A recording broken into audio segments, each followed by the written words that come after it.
9 de la mañana, 25 minutos. Es momento de darle la bienvenida a la secretaria general del PIT-CNT, Elvia Pereira. Son muchos los temas para abordar por estas horas porque hoy ha sido convocado a declarar ante la fiscal Fossati, que investiga en la llamada causa Astesiano.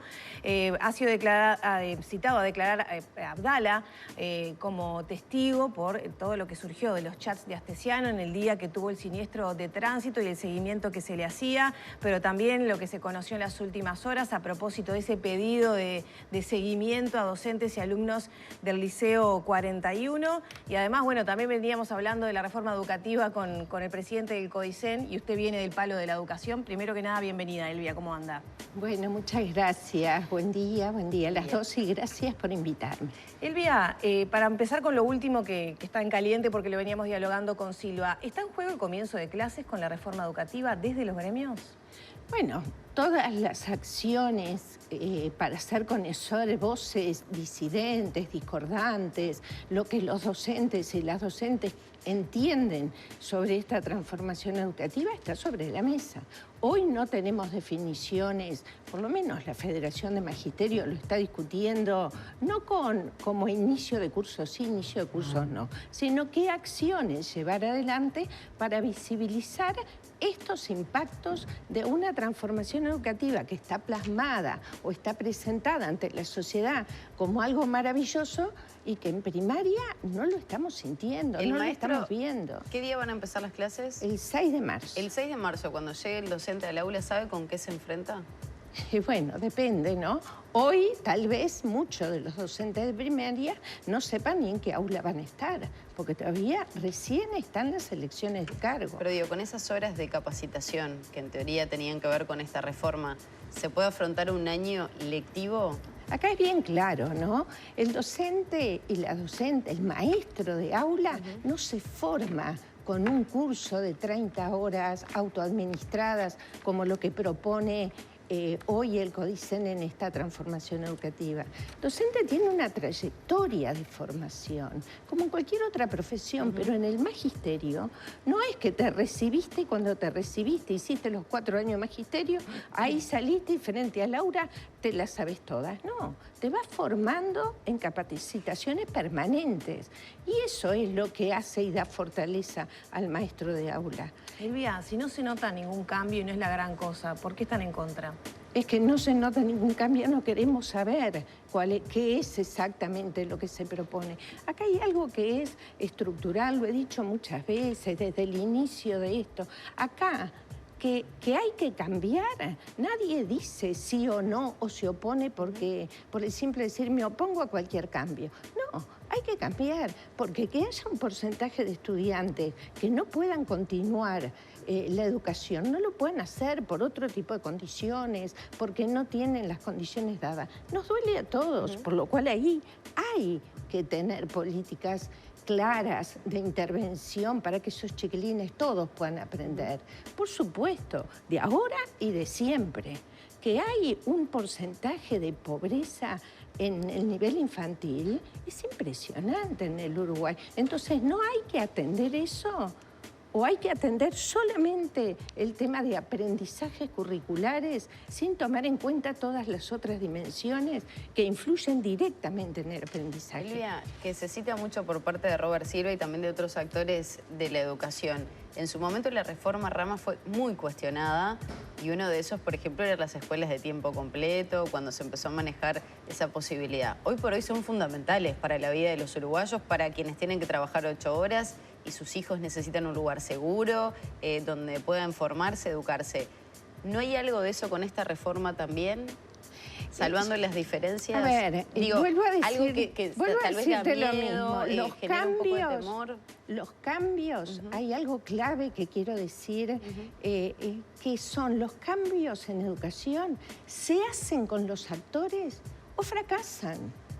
Si tú vas a cambiar algo, ¿no era necesario haber convocado a los distintos actores que estamos dentro de la educación, bueno, los que van a estar en el aula? Lo que pasa es que entramos en un diálogo ciego que yo creo que de Entonces, ninguna parte se ha estado como mucho a la altura, que es Desde las autoridades nos dicen que sí se convoca a todos, que quienes están en contra es una minoría, y de los gremios nos dicen lo contrario. Que bueno, no, yo que les no voy a decir algo. Entonces, En ¿por la qué se queda la Federación gente? Uruguaya de Magisterio, no, para que la gente sepa, representa casi al 95% de los docentes de primaria del país.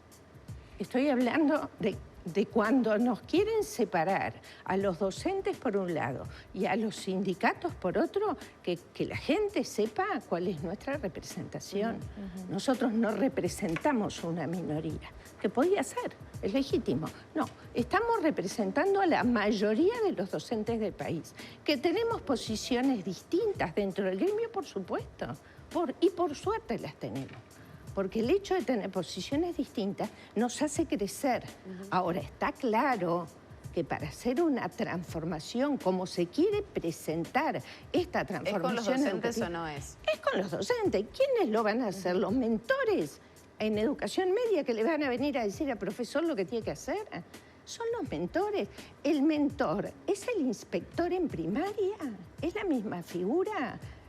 La verdad que no lo tenemos claro, por lo menos yo no lo tengo claro. ¿Se va a solicitar una reunión más al CODICEM para poner el foco un poco en el inicio de clases? ¿Qué va a pasar, qué no? ¿Cómo se adaptan esos cambios? ¿Quiénes van a ser esos mentores? Nosotros tenemos los procesos orgánicos dentro de cada gremio. La Federación Uruguaya de Magisterio, el 25 de febrero, va a estar en su mesa representativa con todos los docentes, delegados docentes agremiados del país. Allí vamos a ir tomando definiciones, porque se trata de una transformación educativa que no vemos en términos reales en primaria cuál es el impacto. 3, 4, 5, primero y segundo, ese ciclo ya estaba en primaria. Entonces, ¿dónde está el cambio? ¿Cuál es el cambio? Competencias en educación inicial ya la trabajábamos, proyectos ya estaban en las escuelas. Entonces, es difícil ver que esto en primaria tenga impactos sustantivos. Estamos en contra en forma, en cómo se lleva adelante, por supuesto. Elvia, apelamos ahora a su calidad de secretaria general del PIT-CNT en un rol más general, bueno, y todas las novedades que han surgido. ¿Qué expectativas hay de la comparecencia hoy del presidente del PIT-CNT a declarar en calidad de testigo ante la fiscal Fossati? Bueno, esta situación, este tema es un tema grave. Para nosotros es un tema que preocupa y preocupa mucho, al punto que inmediatamente convocamos un secretario ejecutivo urgente, apenas nos enteramos por los medios de lo que había sucedido. Y ahí el análisis primario, que hoy aún compartimos, a pesar de que ayer el secretario ejecutivo amplió esa visión con lo que había sucedido con los docentes y estudiantes del Liceo 41, la comparecencia de los compañeros de FENAPES, es que ¿hasta dónde vamos a llegar con esto? Estas herramientas que tiene el Estado de protección a los ciudadanos se está usando de la manera en que fueron creadas para ello, y no perseguir a ciudadanos. Hoy fue el presidente de PIT-CNT, hoy a una persona en su calidad institucional de presidente de PIT-CNT. ¿Qué va a pasar mañana con ustedes, con nosotros, con los ciudadanos comunes? También vamos a estar vigilados, perseguidos. ¿Y de dónde? ¿Y con qué fin? Porque acá hay algo que de pronto queda tapado. Y es cuál es el objetivo. ¿Cuál fue el objetivo en el caso del presidente? Claro, antes de responder esta pregunta, está como... Astesiano lo que dialogó en teoría, o el mensaje que le envía al secretario del presidente es hay que matarlo políticamente. Es tremendo. Entonces eso es tremendo. Eso es lo que nosotros entendemos que debemos analizarlo en profundidad. Creo que Lore va en consonancia con lo que yo quiero los consultar. estudiantes? No, yo le pregunto, ¿no ha habido, en ese chat no figura una respuesta del secretario del presidente, y desde el sistema político, desde el oficialismo, se ha dicho que, bueno, esto es obra de un delincuente, de una persona delirante que está actuando sola y que no se puede tomar por cierto lo que allí figura en el chat solo porque estaba escrito? Bueno, eso está en la justicia. Nosotros somos muy respetuosos de la justicia. Ahora, también personalmente soy muy respetuosa del juicio crítico de las personas. Yo no creo y la ciudadanía, parte de ella, seguramente también estará en la misma posición, que una persona delirante solo en torre ejecutiva, número 1, custodio del presidente de la República, tenía tal grado de impunidad. Todos podemos creer eso, que hay alguien con tal grado de impunidad que pueda llegar a ser esto y quién sabe cuánto más. La mayoría de las respuestas que se dan por parte de las autoridades del gobierno son, bueno, él como jefe de la custodio, que tenía que manejar muchas veces por dónde viajaba el presidente, por dónde circulaba, tenía acceso a cámaras, tenía acceso a un montón de contactos dentro del Ministerio del Interior también, más cuando se aseguró que el propio Larrañaga en su momento había dado, bueno, esa suerte de comunicación directa, que él podía tener acceso a algunas cosas.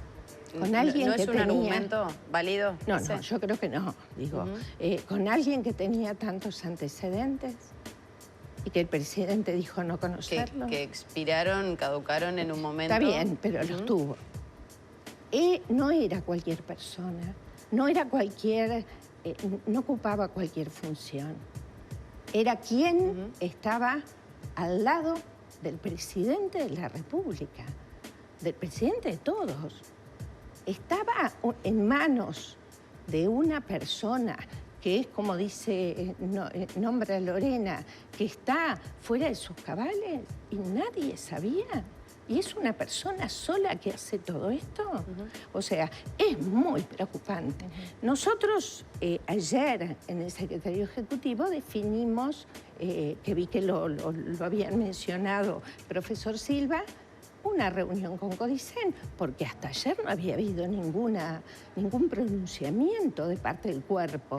Nosotros queremos plantearle la preocupación. ¿Cómo valoran esa respuesta que hubo a través de ciertos comentarios, a través de ciertos silencios desde las autoridades, no solo de la educación, sino a nivel general?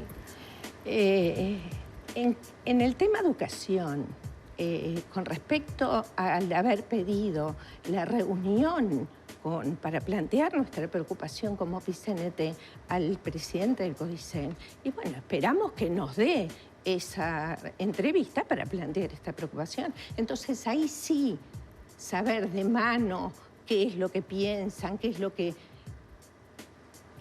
en principio alguna voz quedó como en dudas de que estaba en la justicia. Entonces, bueno, no. Son docentes. Eso lo dijo Robert Silva, que está abordando el ministro de Educación y Cultura también son apuntó sobre todas las docentes, hay que esperar porque hay estudiantes, hay menores de edad. El INAU no tendrá nada para decir, no tendrá nada que pensar con esos menores. Y fueron eso. ¿El PIT-CNT pudo evaluar el cese de la cúpula policial? No. ¿En estas últimas horas? No, porque fue posterior a nuestro encuentro de ayer a la mañana. ¿Qué le parece a usted esa medida que se adopta por parte del presidente de la República? Yo creo que todas las medidas y deslindo responsabilidades del PIT-CNT, que todas las medidas que lleven a visualizar responsabilidades, el que las tiene y las tiene que asumir, ¿está? Eso por un lado. Por otro lado, ¿es solo ahí? ¿Es eso? ¿Faltan responsabilidades políticas? Ay, yo creo que sí. ¿Del ministro del Interior? Y en general, faltan responsabilidades. El Frente Amplio planteó convocar al ministro, al secretario y prosecretario de la presidencia, porque entienden, bueno, que todo tiene que ver con el tema astesiano. ¿Usted comparte eso también? Y bueno, y no el llamarlo al ministro, porque no es de nuestra competencia, ¿no? Nosotros somos PIT-CNT, pero sí donde hay responsabilidades, yo creo que sí, que acá ¿En presidencia de la República también? En Torre Ejecutiva ni que hablar. El secretario, el de los audios de Abdala, era el secretario privado del presidente de la República. Entonces, ¿no está en el Ejecutivo? Yo creo que ahí también hay. Y a nivel de señal, de declaración pública, ¿de quién valoran que falta un comentario, un apoyo público a la situación? Yo creo que falta no solamente de algunos actores algún pronunciamiento público. Yo creo que falta todavía, en este caso que está en Fiscalía, falta mucho más. No sé si será a través de los audios, no sé si será pero falta mucho más en este... Ustedes dicen que hay mucho más material que todavía no se conoce. Y bueno, es difícil pensar que si un día nos despertamos y tenemos una noticia, al otro día o a los 3 o 4 días un poquito más, es difícil creer que no haya nada más, ¿no? Los docentes sindicalizados y los trabajadores sindicalizados en general, ¿se sienten en peligro con todo esto que se conoció? ¿O amenazados o inseguros? Yo creo que en principio, cuando esto sucede, nos sentimos sorprendidos, ¿no? Sorprendidos y nos hace pensar en otros tiempos del Uruguay. Por eso nosotros decíamos inclusive nuestra erosión de calidad democrática del Uruguay. Ayer en la conferencia los representantes de ADES Montevideo y también del núcleo sindical decían, bueno, que a nosotros nos intervengan vaya y pase porque, bueno, me parece que ya era algo como que estás tan naturalizado, no quiero utilizar esa palabra, pero digo, no se sorprenderían tanto, pero sí hacia los estudiantes, ¿no? Y los docentes que tal vez no forman parte de... ¿Ustedes piensan que tienen los teléfonos intervenidos, por ejemplo? No, yo no. A mí me preguntan y a veces dicen qué inocente que sos. Capaz que es inocencia. Yo creo que no. Hay legisladores que utilizan vías alternativas de comunicación justamente para no... Sí, capaz que sí, los legisladores tienen otra trayectoria política que yo no tengo. Entonces yo creo que no. Pero además ni los nuestros ni los de ningún ciudadano. No con esos fines. El Estado está para proteger a la ciudadanía, no para espiar, para buscar, para matar políticamente a alguien. Además, con ese grado de impunidad. En realidad, yo creo que no. Pero... Elvia, ya para cerrar y para cambiar de temas, cuando queramos acordar, estamos en la marcha por el Día de la Mujer, el 8M. Ya ha surgido la polémica del paro solo de mujeres, ¿no? Bueno, ¿cómo vamos a llegar a ese 8M? Nosotros en el PIT-CNT tenemos el jueves 9 nuestra mesa representativa. Uno de los temas a tomar posición es el 8M. Secretariado Ejecutivo lleva a la mesa representativa una moción a discutir en la dirección, que es la mesa representativa, de acompañar el paro internacional, en el marco del paro internacional de la mujer trabajadora, acompañar el paro de mujeres 8M, dejando en libertad de acción a las distintas filiales que integran el PIT-CNT de acuerdo a sus posibilidades. Hay quienes no tienen posibilidades de hacerlo solo de mujeres. Hay otros que sí la tienen, inclusive tienen resoluciones por sus propios organismos. Entonces, esa moción que veremos cuando se discuta, si el jueves es la que se resuelve, es lo que hasta ayer resolvimos como secretaría. ¿Cuáles son esos casos que no podrían realizar paro solo de mujeres? Hay algunos gremios que nos dicen que ellas no pueden hacerlo solo las mujeres porque efectivamente no tienen las condiciones en sus ámbitos laborales. En otros, por ejemplo, y no voy a referenciar a ningún gremio, pero sí en el nuestro, el magisterio. Si el magisterio para 24 horas, ojo que es una posición que no está discutida, no está definida, está discutida hace años. Es un supuesto. Y pedida por la Intersocial Feminista, ¿no? El paro no, eso es otra cosa. No, Yo estoy hablando de magisterio. Si parara magisterio, para el 95% de las escuelas del país. O sea, paran todas las escuelas, es un paro general.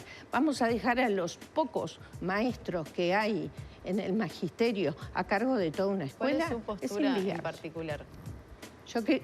Particular y fuera del ámbito sindical, yo creo que la estructura, lo que es profundo de las mujeres y la diferencia sustantiva que hay entre las mujeres y los hombres en los distintos ámbitos, bueno, hoy en la mesa somos 3 mujeres y eso está bueno, porque además está bueno porque el cambio que se ha dado en estos ¿Pero casos... debería ser solo de mujeres el paro desde su punto de vista? No, la verdad que no. Para mí, Elvia, para ella no. Necesitamos un cambio cultural y ese cambio cultural tiene que hacerse con los hombres. Es mi punto de vista. Muchas gracias, Silvia. A la suerte. Cerramos por aquí el diálogo con la secretaria general del PIT-CNT, Elvia Pereira. Son las 10 menos cuarto de la mañana. Hacemos una pausa. Hay mucha más arriba gente para compartir con ustedes.